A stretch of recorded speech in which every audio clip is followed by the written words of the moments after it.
6월 5일 오후 5시 23분입니다. 부록 17. 인간은 배품에 의해서도 정복되는데 특히 생활을 유지하기 위해 필요한 것들을 획득할 방도가 없는 사람들이 그러하다. 그러나 공공한 모든 사람들에게 원조를 제공하는 것은 한 개인의 능력과 자산을 능가한다. 왜냐하면 한 개인의 부는 그러한 일을 도저히 감당하지 못하기 때문이다.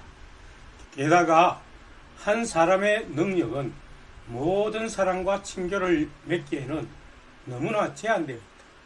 그러므로 가난한 사람들에 대한 배려는 사회 전체의 책임이며 오로지 공공복지에 해당된다. 궁핍한 사람을 물질적으로 지원하는 것은 개인이 아무리 부자라 해도 모든 수요를 충족시킬 수는 없습니다. 그것은 그 구성원들이 속한 공동체 전체의 책임일 것입니다. 18. 친절을 받아들이고 감사의 답례를 하는 데에는 전혀 다른 조심성이 있어야만 된다. 이것에 관해서는 정리 70의 주석과 정리 71의 주석을 참조하라. 정리 70의 주석과 정리 71의 주석에서는 본성이 공통된 사람끼리는 서로 도와주며 감사를 표하는 것이 통용되나 무지한 사람들의 친절은 고려되어야 한다. 왜냐하면 그들의 풍습이나 가치관이 다르기 때문에 불필요한 오해를 일으킬 수 있고 답례의 방식도 그들이 원하는 방식이 아닐 수 있기 때문이다. 그러나 위급한 경우에 이것저것 따져서 생각할 수는 없으므로 그들의 도움도 기꺼이 받아들이고 그들의 기호에 맞추어 답례하는 것이 필요한 경우가 종종 발생할 수 있습니다. 19항. 그 외에 전적으로 관능적인 사랑, 즉 단지 외모 때문에 생기는 성적 욕망, 그리고 일반적으로 정신의 자유 이외의 다른 원인을 갖는 모든 사람은 미움으로 변화한다. 그렇지 않은 경우에 그 사랑은 일종의 광기에 해당되는데 이것은 더 나쁘다. 그리고 이런 경우에는 화합보다는 불화가 더 많이 조장된다. 제3부 정리 31의 개를 참조하라. 단지 외모 때문에 생기는 성적 욕망과 기타 수동적 감정만에 의한 사랑은 반드시 증오로 변한다. 왜냐하면 이러한 사랑은 신체가 변화됨에 따라서 감정도 바뀌기 때문이죠. 그러나 이성에 의한 정신의 자유로 사랑하는 것은 모두에게 유익을 주고 기쁨을 증가시키기 때문에 더욱 사랑이 깊어지는 것입니다. 20. 결혼에 관해서는 만일 육체적 결합에 대한 욕망이 단지 외모에 의해서만이 아니라 자녀를 낳아서 현명하게 교육시키려고 하는 사랑에 의해서도 생긴다면, 게다가 만일 남자와 여자 두 사람의 사랑이 단지 외모만이 아니라 주로 정신의 자유를 원인으로 가진다면 그것은 확실히 이성과 일치한다. 결혼 상대자를 선택할 때 외모에 치중해서는 안 된다는 점을 말하고 있습니다. 결혼은 가정을 이루어 이세를 생산하고 교육시키려는 욕망에서 비롯되어야 함을 말하고 있습니다. 외모만을 보고 성적 매력에만 이끌린다면 이는 거의 정으로 변하기 때문에 결혼 생활이 불행해지고 별거나 이혼으로 끝나게 되는 것이다. 그러나 성적 쾌락도 기쁨이므로 적절하기만 하다면 행복한 결혼 생활에 중요한 요소가 될 수 있죠. 따라서 외모를 전혀 무시할 수는 없습니다. 21. 아첨도 역시 화합을 생기게 하지만 그것은 노예적인 추잡한 짓이나 배신을 통해서이다. 아첨에 가장 많이 사로잡히는 사람은 제1인자가 되기를 바라면서도 그렇지 못한 오만한 사람이다. 아첨을 경계시키고 있죠. 우리가 앞에서 배울 때는 아첨이라는 말 대신에 아부라는 말을 사용했죠. 그리고 아부가 야심과 같은 단어로 사용되고 있습니다. 그래서 여기서도 마찬가지로 그렇게 스피노자가 이야기를 하고 있습니다. 아첨하는 자들은 자기가 최고가 되기를 바랐으나 그렇지 못했기 때문에 자기보다 지위가 높은 자에게 노예 근성을 드러내는 것이며 배신을 서슴지 않고 할 수 있습니다. 성경에서는 여호와께서 모든 아첨하는 입술과 자랑하는 혀를 끊으시리니 시편 12편 3절에 기록되어 있습니다. 22. 자기 비하에는 도의심 및 종교심인 듯한 가짜의 외관이 있다. 그리고 자기 비하는 오만의 반대이지만 자기를 비하는 사람은 오만한 인간에 가장 가깝다. 정리 57의 주석을 참조하라. 여기서 오만이라고 나오는 영어 번역은 이 책의 앞에서 거만이라고 번역된 단어와 동일합니다.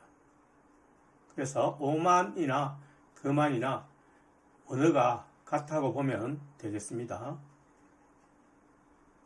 오만의 반대가 뭐죠?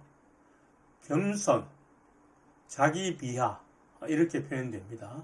겸손이라는 표현은 자꾸만 좋게 들리지만 겸손도 적정 이하로 본다는 점에서 오만과 상대적인 것으로 거의 같습니다. 자기 비하를 통해서 겸손하게 보이는 것은 마치 도의심이 있고 종교적으로 경건해 보이지만 사실은 그만한 사람과 다를 바 없습니다. 왜냐하면 자기 비하는 적절하게 자기를 평가하지 않고 있다는 점에서 그만이나 다를 바가 없기 때문입니다. 23. 치욕도 화합에 기여하기는 하지만 숨길 수 없는 것들에 관련해서만 그러하다. 또 치욕 그 자체는 슬픔의 일종이기 때문에 이성의 사용에는 속하지 않는다. 어떤 잘못된 일이 들켰을 때 치욕을 느끼게 되죠. 그것이 사람들에게 알려지지 않았을 때는 혼자만 혹시 들킬까봐 마음을 졸이며 지낼 수는 있지만 치욕을 느끼지는 않습니다. 명예로움이 다른 사람들로부터 칭찬을 받을 때 느끼는 기쁨이라면 치욕은 다른 사람들로부터 비난을 받을 때 느끼는 슬픔이라고 할 수 있겠죠. 그런데 슬픔은 항상 수동적이므로 이성으로부터 발생하지 않습니다. 이성으로부터 발생하는 것은 반드시 능동적이죠. 자기의 능력으로 그렇게 된다는 것입니다. 잘못을 저질렀을 때 비난받음으로써 치욕을 느낀다면 그는 그러한 슬픔을 제거하려 한다는 점에서는 화합의 요인은 될 수 있을 것입니다. 24. 타인에 대해 남아있는 슬픔의 감정은 정의, 공평, 도의심, 경건, 종교심에 직접적으로 상충된다. 붕괴가 공평의 외관을 가지고 있는 것처럼 보일지라도 각자가 타인의 행위에 대해 심판을 하여 자기 자신이나 타인의 권리를 옹호하도록 허용되는 것은 무법천지인 것이다. 어려운 처지의 사람들에게 도움을 베풀기는커녕 쪽박되는 행위에 대해서 흔히 사람들은 붕괴를 하죠. 그래서 그러한 붕괴를 보고 저 사람 상당히 의로운 공정한 사람처럼 그렇게 생각이 될 수 있다는 것입니다.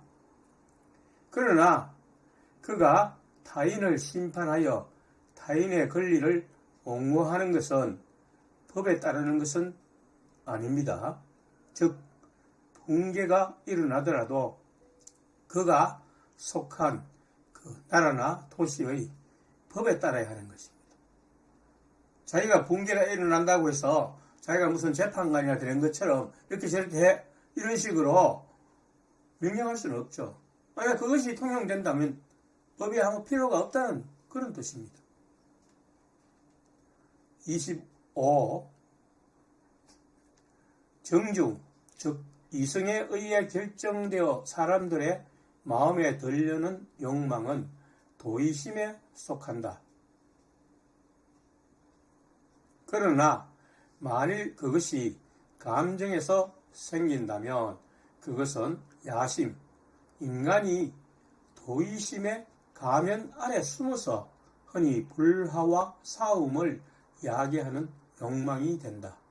왜냐하면 다른 사람들이 자기와 함께 최고의 선을 향수하도록 조언이나 행동으로 그들을 돕고자 하는 사람은 주로 그들의 사랑을 얻으려고 애를 트이지만 그들의 경탄을 불러일으켜 자기의 가르침이 자기의 이름을 따서 불리도록 노력하지는 않을 것이며 질투에 쓰일 어떠한 근거도 제공하지 않을 것이기 때문이다.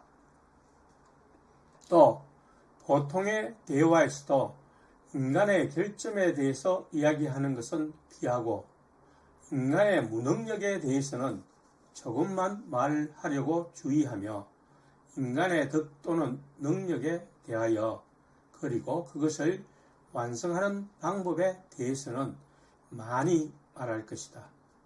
이렇게 하여 그는 사람들이 공포나 혐오에 의해서가 아니라 오로지 기쁨의 감정에 의해서만 움직여져서 가능한 한 이성의 명령에 따라 생활하기 위해 노력하도록 이끌 것이다. 정중함이란 공손하고 예의를 지키는 것을 말하죠. 이것은 이성의 명령에서 와야 하는데 그렇지 않고 감정에서 발생한다면 그것은 아부나 위선의 일종이 된다는 것입니다. 이것은 불화와 싸움을 일으키는 욕망이 됩니다.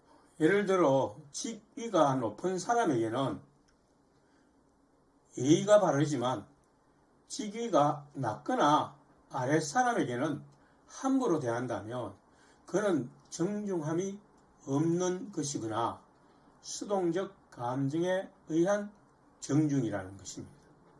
따라서 그는 그의 정중함은 아부, 즉 야심에 의한 것이며 따라서 그 사람이 없는 곳에서는 험담을 늘어놓고 자기를 가시하기 위해 노력하게 됩니다. 우리가 아는 사람들 중에는 아마 그런 사람을 목격했을 것입니다.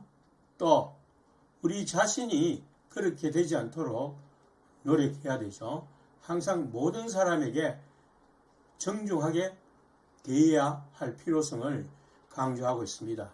정중하게 대한다는 것은 꼭 말을 높이거나 직위가 높은 사람에게 하듯이 그러한 아주 어찌할 바를 모르는 그러한 태도를 얘기하는 것이 아니라 친구면 친구, 낮으면 낮은 대로, 높으면 높은 대로 거기에 맞게 공손하게 대해주면 되는 것입니다. 그것이 이성에서 나오는 정중함이라는 것이죠. 26.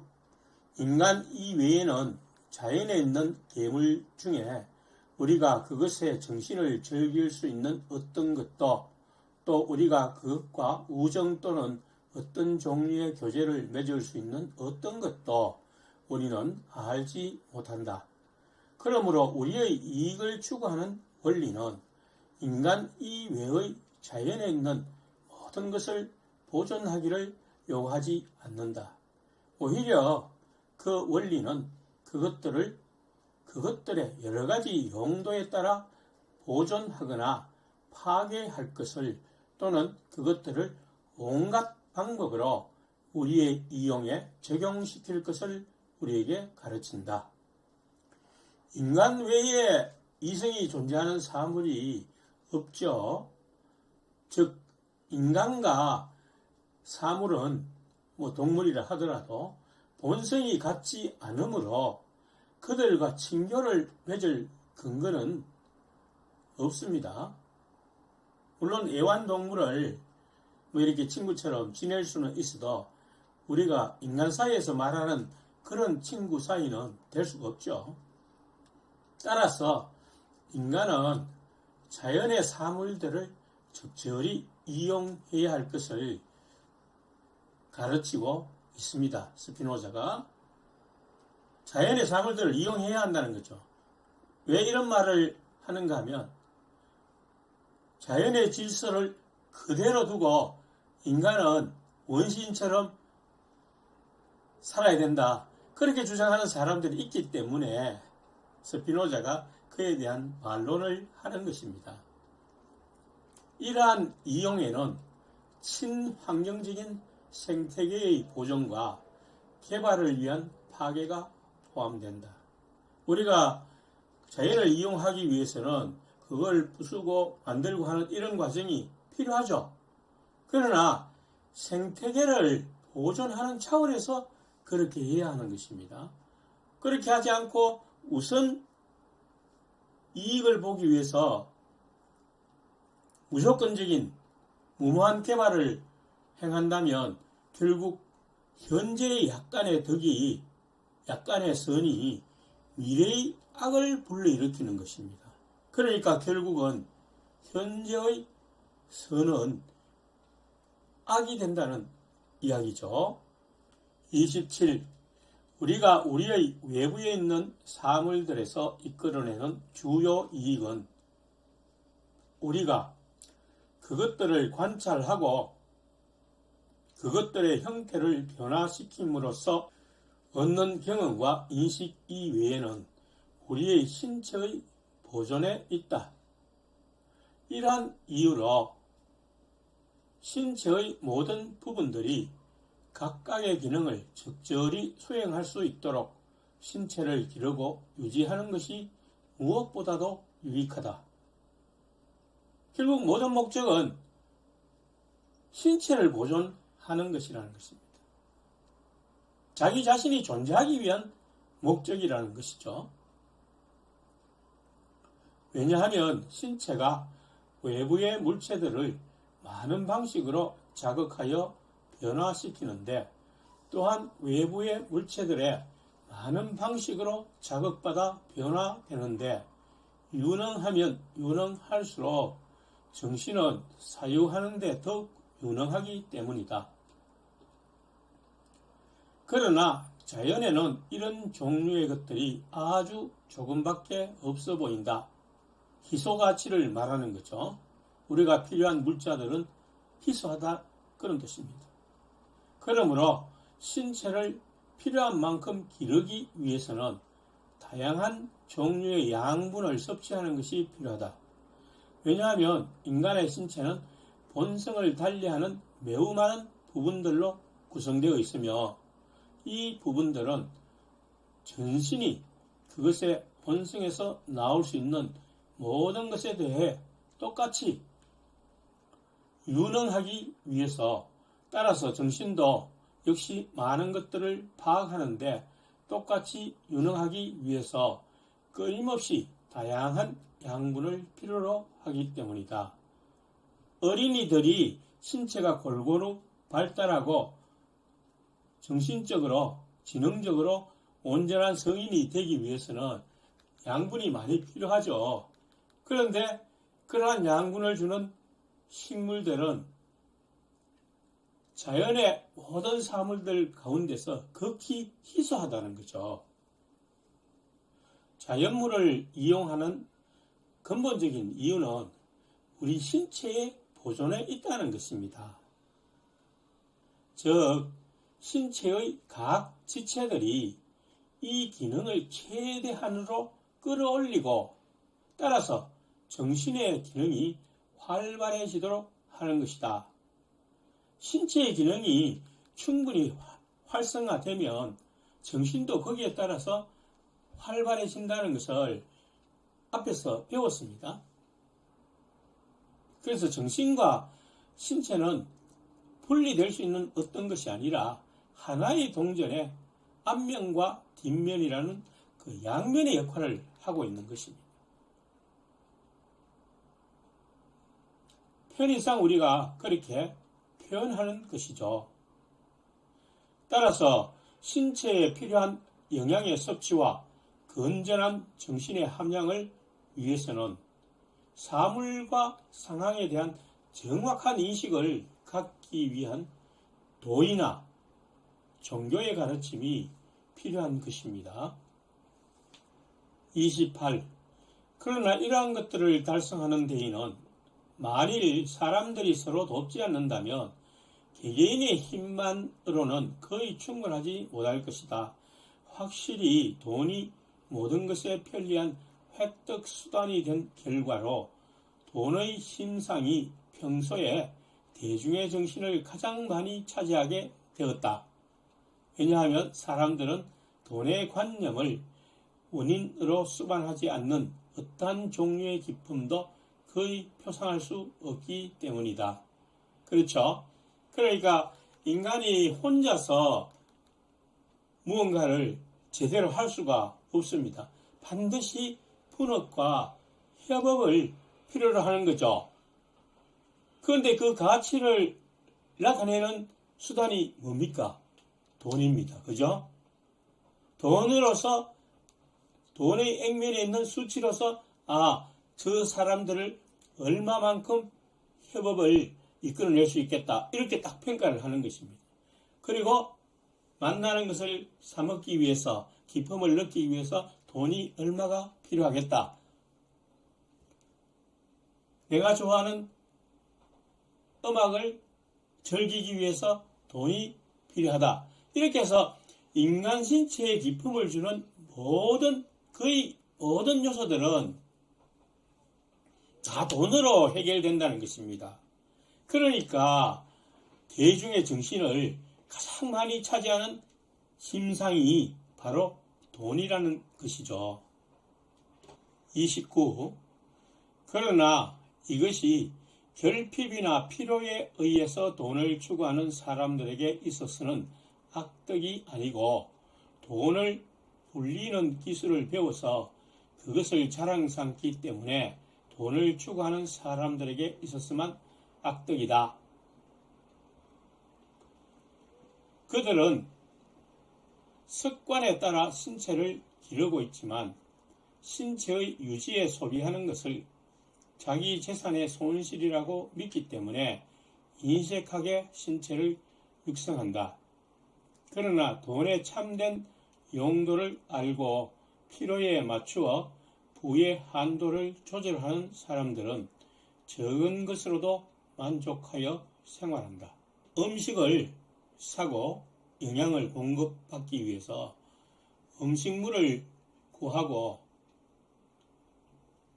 또 거처할 주택이나 옷을 필요로 하기 때문에 돈을 벌려고 하는 사람들은 결코 악덕이 아니라는 것입니다. 나쁜 것이 아니죠. 마땅히 사람들은 그렇게 해서 살 수밖에 없는 것입니다.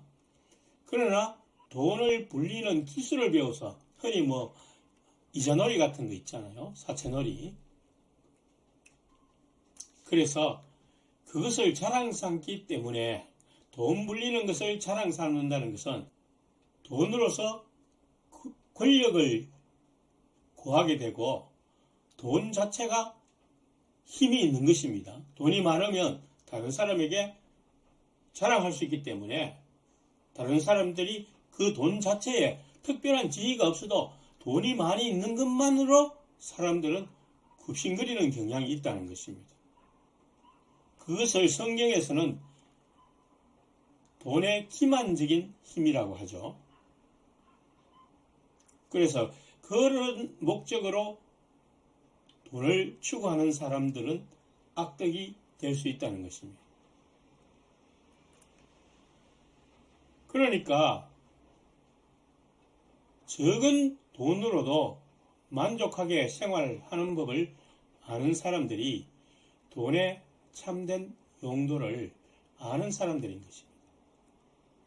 돈은 우리 신체를 보존하는 데 필요한 수단일 뿐입니다. 물론 돈이 정상적으로 해서 많이 벌린다면 우리는 그 돈을 이승의 지시에 따라서 사용할 수 있을 것입니다. 선을 위해서 모든 사람이 유익을 위해서 그 돈을 사용하는 사람은 이승의 지시를 따르는 사람들입니다. 그러한 사람들은 거의 없죠. 거의 못 봤습니다. 전부 다 돈을 벌면 다시 그 돈을 이용해서 또 더 큰 돈을 벌려고 하는데 자꾸 그 돈을 투자하는 거예요. 결국 다른 목적은 없습니다. 오직 돈을 벌기 위해서 돈을 버는 거예요. 자기가 더 잘 먹기 위해서 더 편안한 좀 좋은 주택을 구하기 위해서 돈을 벌려고 하는 것이 아니라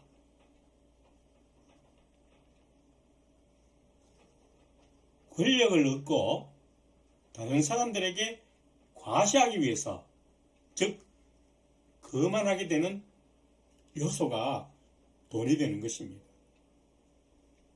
30. 신체의 부분들이 제 기능을 수행하도록 촉진하는 것들은 선이며 기품은 인간이 정신과 신체로 이루어져 있는 한에 있어서 인간의 능력이 촉진되거나 정대되는 데 있기 때문에 기쁨을 가져오는 모든 것은 선이다.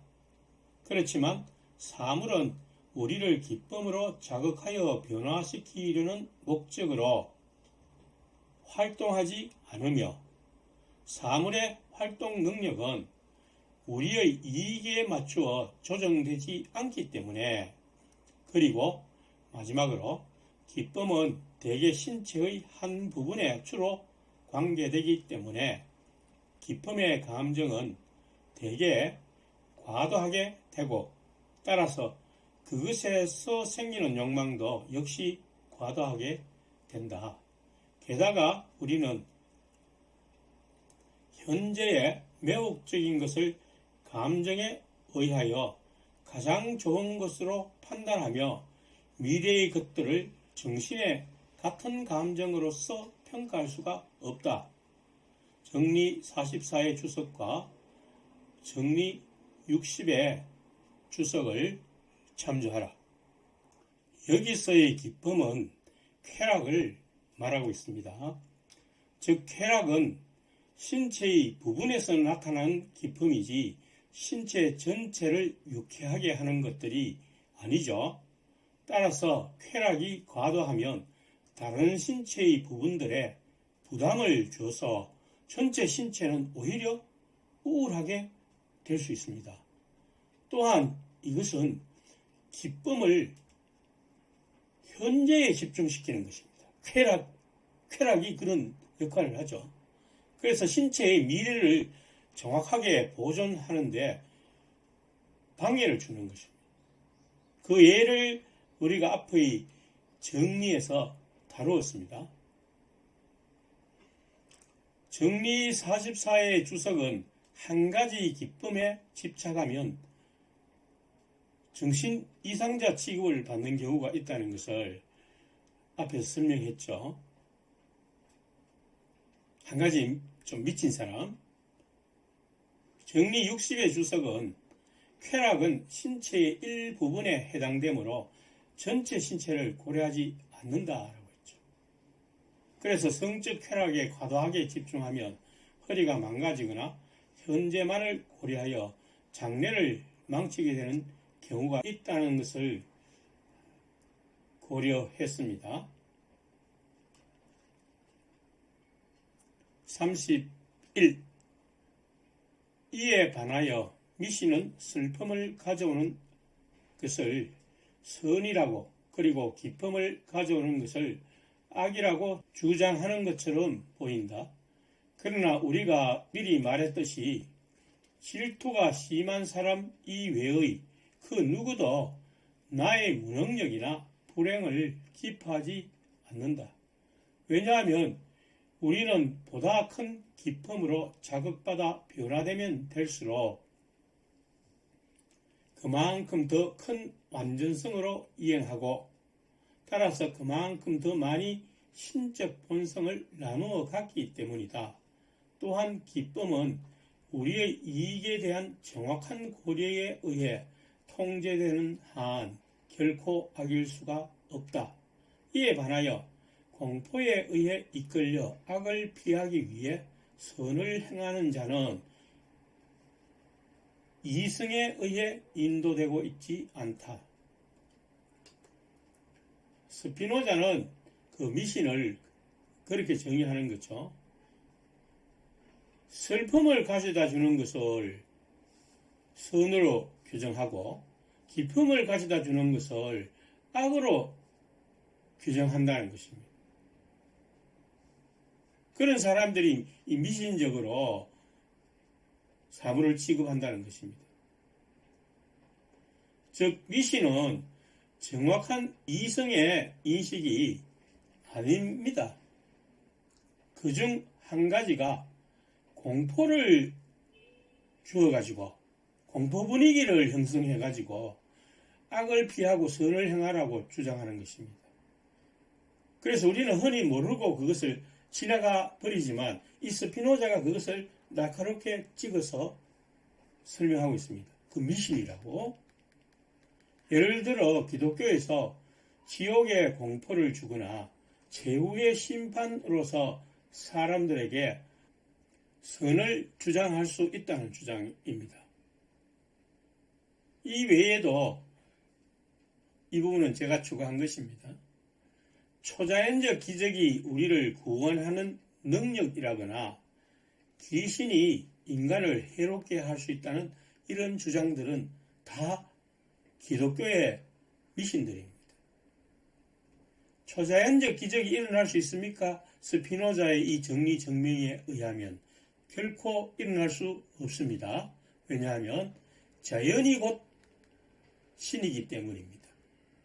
그러니까 자연을 초월한다는 것은 하나님 자신을 초월하는 것이 되어버리죠. 그게 불가능하다는 것입니다.